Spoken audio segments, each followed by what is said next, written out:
ఈరోజు ఈ కార్యక్రమం నాకెంతో మనసుకు దగ్గరుండే కార్యక్రమం. నేను సమైక్య ఆంధ్రప్రదేశ్లో 1998లో క్లీన్ అండ్ గ్రీన్ ప్రోగ్రాం పెట్టాను.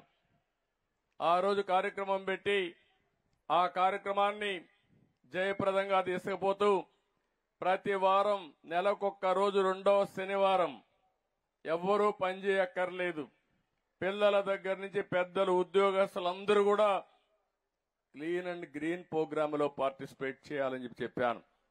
అది నా పట్టుదల. మనుషులందరం కూడా కష్టపడుతున్నాం, ప్రశాంతమైన వాతావరణం కావాలని కోరుకుంటాం. కానీ అలాంటి ప్రశాంతమైన వాతావరణాన్ని క్రియేట్ చేసుకోకుండా ఎక్కడికక్కడ ఇప్పుడే వారు చెప్పినట్టు చెట్లు నరికేయడం, చెత్తంతా తీసుకొచ్చి రోడ్డు మీద వేయడం, ఒక బాధ్యత రాహిత్యంగా ప్రవర్తించిన రోజున నేను ఈ కార్యక్రమానికి శ్రీకారం చుట్టి ఆ రోజు పనిచేశాం.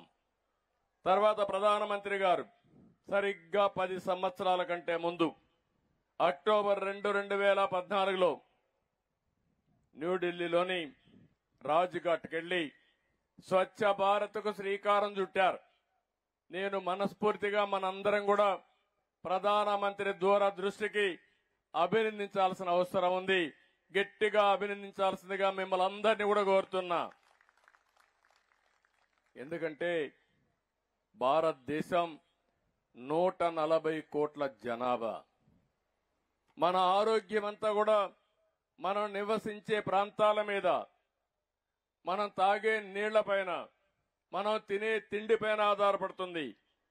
అలాంటిది స్వచ్ఛ భారత్ ఉండాలని దానికి ఒక శ్రీకారం చుట్టి ఆ రోజు ఆయన నీతి ఆయోగ్లో ఒక అనౌన్స్మెంట్ చేసి దగ్గర 10 మంది ముఖ్యమంత్రులతో ఒక సబ్ కమిటీ వేశారు.